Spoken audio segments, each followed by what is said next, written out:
Hey guys, my name is Nikki. This is Pig Loves Mouse, and I'm back with another tutorial. I had somebody suggest me make this character, Hornet. So apparently, according to Wikipedia, Hornet is a fictional character from the game Hollow Knight, and she was first introduced as a boss in that video game, and now she's a protagonist in the sequel Hollow Knight Silksong. So the character is posable, so I added wire. You do not have to add wire, but if you do, I used a 26 gauge floral wire, so it's green on the inside, but I tried my best to cover it up with the yarn so that when I bent her limbs and tried to pose her, it wouldn't look like it wouldn't show up. You really don't have to add the wire, but then she won't stand on her own if she doesn't have wire. The yarn that I use is Big Twist, but I also use Red Heart Super Saver because I didn't have Big Twist in all the colors. So Big Twist I used for the white color, and then for the red and the black I used Red Heart Super Saver. You could definitely use any yarn that you want, and you could even use chunky yarn. It'll just be a little difficult to maybe pose, or you would have to use a heavier gauge for the wire. It's just a little bit easier to use the thinner yarns because of the way the limbs are made and the way I designed them. They are not supposed to be stuffed, and when you put the wire on the inside that's wrapped in the acrylic yarn, it just works in that way.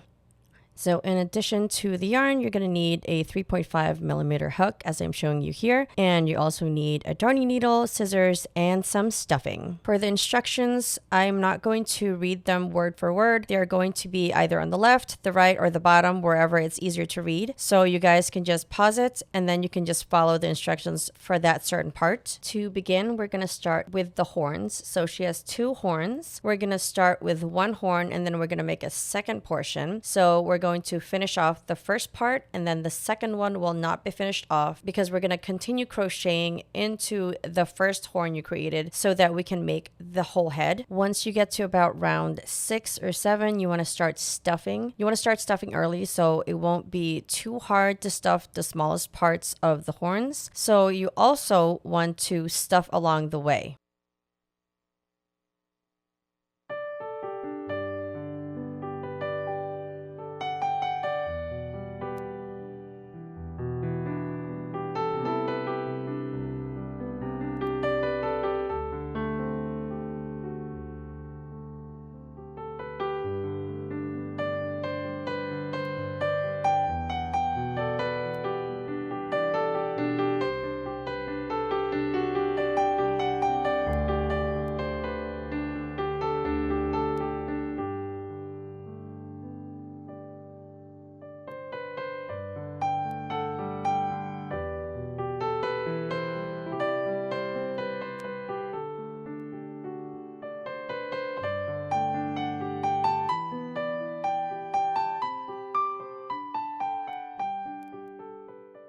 Now that you've finished both horns and stuffed them, you can actually bend them a little bit to make it look like how Hornet looks.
Here I'm just showing you where the eyes should be. As you can see, I put the marker exactly where the two of the horns have met, and this is round 15. So counting from round 15 down to round 20 to 21, and between those two, that's where the top of the eyes should be. And then at the bottom, like you count all the way down, the bottom of the eyes should be between rounds 24 and 25. So you can see here, the eyes are slanted and the top and the bottom slant in towards the inside. I guess maybe the bottom is slanted towards the inside, and that should be about 3 stitches wide. And you can see the bottom here, there are 3 stitches away from each other, the bottom of the eyes. So that's pretty much where you want your eyes to be. You can move them if you want, but this is where I want them to be, so you can use this as a guide.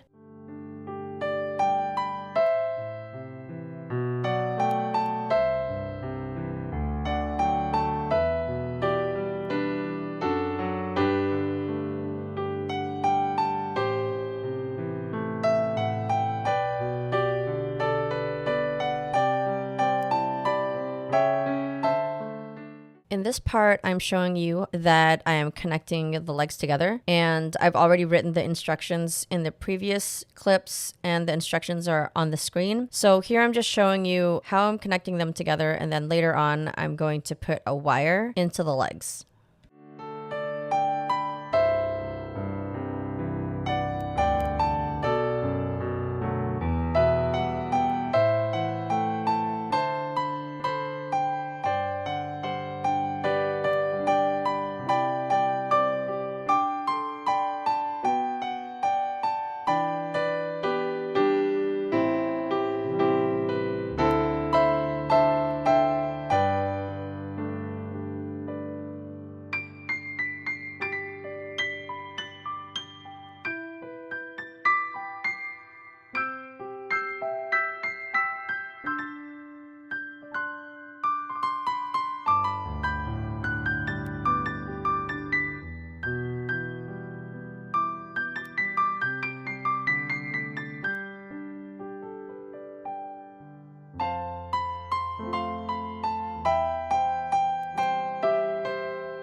And you can secure this with hot glue if you want.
So here I wound up another piece of wire, but I had to cut it short. So you have to make sure to measure it according to how long your arms are. I mean, they should be about the same length, depending on how you crochet and how tight you crochet. It might be different than mine. So I don't have an exact measurement, but you can see here that I'm measuring it according to how long one of the arms are. And then I'm gonna measure it according to how long the other arm is. So it has to be the length of both arms plus the width of the top of the body.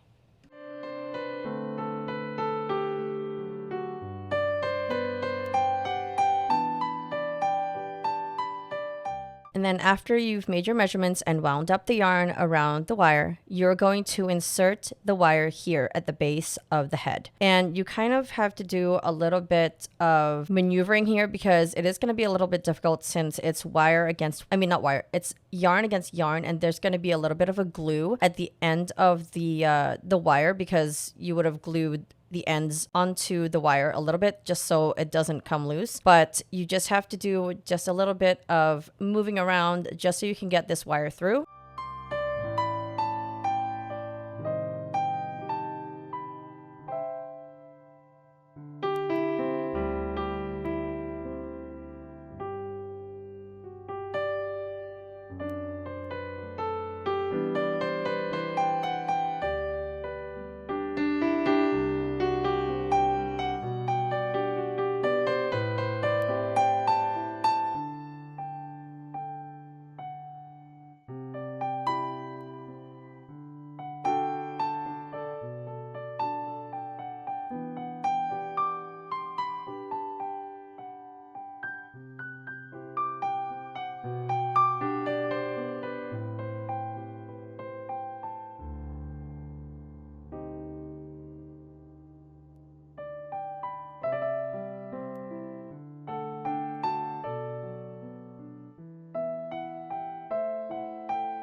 Here is where we're going to work on the red cape, and I suggest that after round 2, you should slip this onto the doll from the bottom because the bottom is a little smaller. So you should slip it from the bottom onto the doll so that it's easier for you to work the rounds and not have to worry about squeezing the doll into the cape. But you could definitely try to do that at the end. But for me, I put it on the doll so that I wouldn't have to worry about that when it's done.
Here I made the weapon, and the weapon's totally optional, but I took the same wire and I wrapped around the white yarn around it, and at the end I just wound it around to make it look like a circle. And then at the tip I made like a long triangular shape to make the blade, and then I used glue to secure some of the yarn just so it would be easier to wind it around. It was a little tricky because sometimes the yarn just didn't want to stick, so I had to try a couple of times, and then I had to make sure I had to use the right amount of glue just so it would stick for the round part at the top of the blade. So yeah, you just have to kind of do like a trial and error kind of thing just to make it work, and it definitely doesn't look like I envisioned it in my head, but I'm pretty happy with the result.